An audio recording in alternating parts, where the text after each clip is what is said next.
देखो question number है 13.3 का क्वेश्चन नंबर 1 क्या लिखता है कि त्रिज्या 4.2 सेंटीमीटर वाले धातु के एक गोले को पिघलाकर 6 सेंटीमीटर त्रिज्या वाले एक बेलन के रूप में ढाला जाता है। बेलन की ऊंचाई ज्ञात करिए। यानी कि एक धातु का गोला है और उस गोला को पिघला करके क्या बना रहा है, बेलन। जैसे तुम लोग घर में रोटी बनाती हो तो रोटी बना रहे हो, एक आटा का मान लो तुम लोग इतना बड़ा लोई लिया और इस लोई से तुम बना रहे हो क्या, रोटी। तो रोटी तुम बनाया इतना बड़ा। अब रोटी बनाया तब तक तुम्हारा मान लो घर का छोटा भाई कोई आया, बोला दीदी हमको बना दो परोठा। तो तुम इसको क्या किया, मिटा दिया। अब बोला चल अब परोठा बन। लेकिन क्या इस जो गोला बनाए थे, ये जो रोटी बनाए थे, इसी से ना फिर परोठा बनाया गया। क्या आटा कम बेसी हुआ क्या? आटा का क्वांटिटी में कोई कमी नहीं आएगी। इसका मतलब ये है कि उसकी जो आयतन है वो आयतन तो बराबर रहेगा। कहने का सेंस ये है कि अगर 4.2 सेंटीमीटर वाले धातु से एक गोला से पिघला करके अगर यदि हम बना रहे हैं बेलन, तो गोला से पिघला के बना रहे हैं, कोई अर्थ नहीं है उसका। तो सारा जो गोला का जो मटेरियल था वो सारा किस में डाल दिए हम लोग, माने बेलन में डाल दिए। तो सीधा सीधा अर्थ है कि दोनों का आयतन में कोई कमी आएगा? आयतन तो दोनों का क्या होगा, बराबर होगा। यानी कि गोला का आयतन और इसका आयतन दोनों में कोई कमी नहीं आएगी, दोनों बराबर होगा। इसका मतलब क्या हुआ कि गोला का आयतन बराबर होगा बेलन का आयतन। बात समझ में आ रही कि नहीं आ रही? गोला का आयतन जितना होगा उतना ही होगा उस बेलन का आयतन। तो गोला का आयतन कितना है, गोला का आयतन क्या होता है, 4/3 पाई आर क्यू।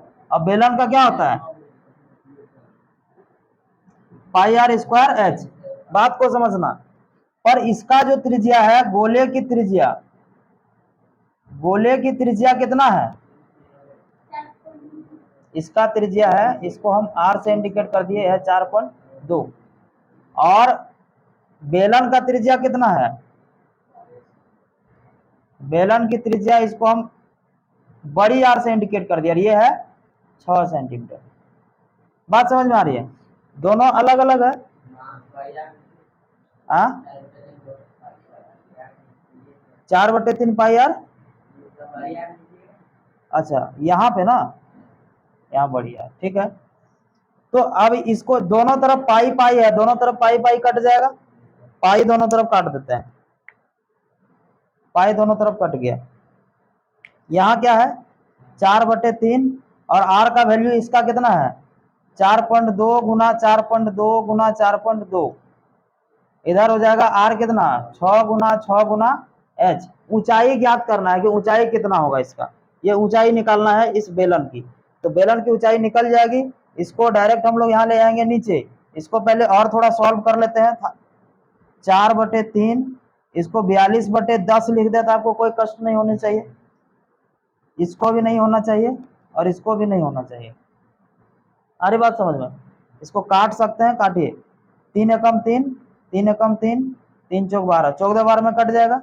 ये हो गया 5 और ये हो गया 7, ये हो जाएगा 5 और ये हो जाएगा 21, ये हो जाएगा 5 और ये हो जाएगा 21। सब 2 के टेबल से सब कट गया। कटा कि नहीं कटा? साफ कर लेते, थोड़ा फ्रेश हो जाएगा। यहाँ क्या बचा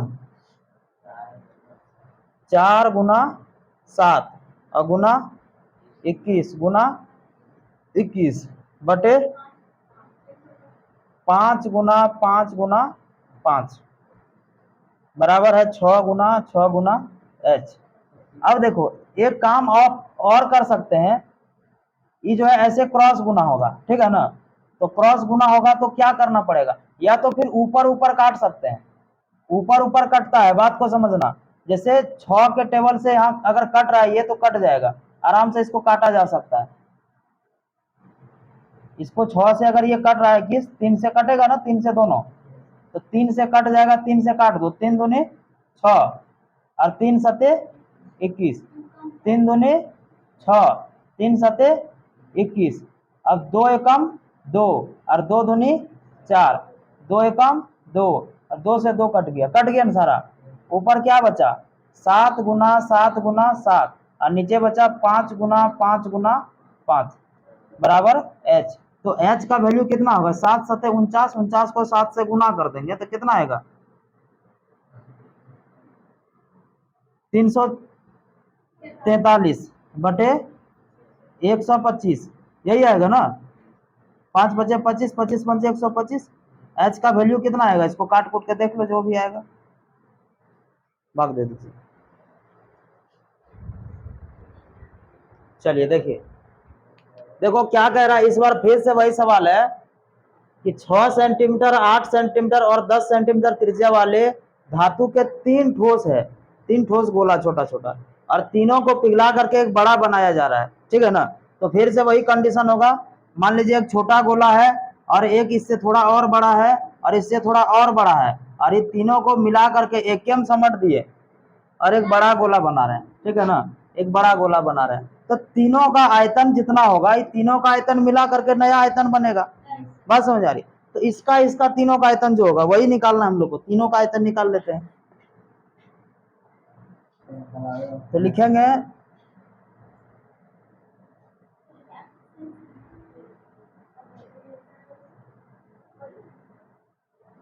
पहला गोला का आयतन जोड़ दूसरा गोला का आयतन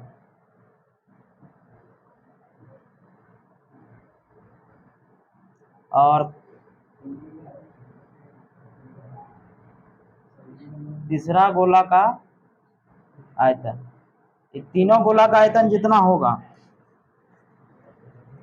उतना ही आयतन क्या होगा नया गोला का, बराबर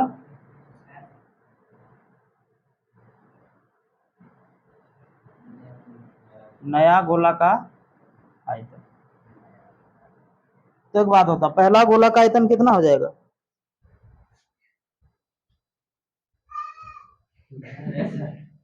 खोल खिड़की रे, काट लेता है। तो पहला गोला का आयतन क्या होगा, गोला का आयतन तो वैसे ही पहले से सूत्र जानकारी है, ये है क्या होता है 4/3 पाई आर क्यूब। पर यहां हम पहली गोला का आयतन का पहला जो r है वो r1 है, ठीक है ना, और दूसरा का हम 4/3 पाई r2 माने हैं इसको, और तीसरा का माने है 4/3 पाई r3 का क्यूब, और इसी के बराबर हो जाएगा बड़का गोला का 4/3 पाई बड़की r का क्यूब। बात समझ आ रही है। तो अब देखो ये तीनों में कुछ है जो कॉमन है, क्या है 4/3 है और पाई है, आर तो सबका अलग अलग है, ठीक है ना। तो 4/3 इसका और पाई कॉमन ले लिए, यहाँ क्या बचा r1 का क्यूब, यहाँ क्या बचा r2 का क्यूब, यहाँ क्या बचा r3 का क्यूब, बराबर हो जाएगा उसका 4/3 पाई r3। अब बताओ ये 4/3 पाई और 4/3 पाई दोनों तरफ है, कट जाएगा, एकदम इजी से कट गया, और ये भी कट गया। तो यहाँ क्या बचा, यहाँ बचा r1 का होल क्यूब, r2 का क्यूब और ये r3 का क्यूब, बराबर यहाँ हो जाएगा बड़ी r का क्यूब। तो r1 कितना है 6, 6 का क्यूब होगा ना, और ये फिर है 8, तो 8 का क्यूब, और ये है 10, तो इसका क्यूब बराबर r3। अब जैसे हम पहले से बता चुके हैं कि स्क्वायर रहता है तो उस पार जाता है अंडर रूट में, ठीक है ना, लेकिन जब क्यूब रहेगा तो भी जाता है अंडर रूट, लेकिन पावर यहाँ पे जो होता है वो 3 का होता है, यानी 3 3 में एक बाहर करना होता है, ठीक है। तो इसको करेंगे हम लोग ऐसे ही,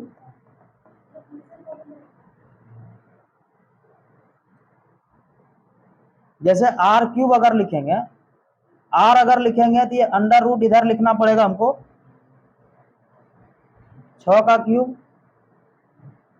8 का क्यूब और ये 10 का क्यूब।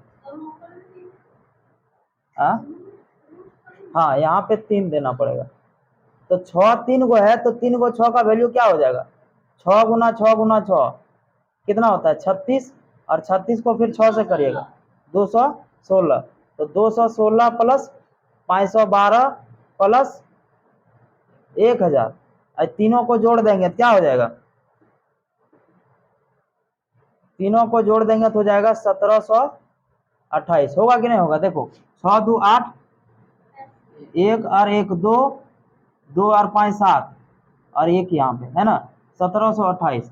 और आपको बता दें कि ये r किसका है, 12 का क्यूब है, ठीक है ना।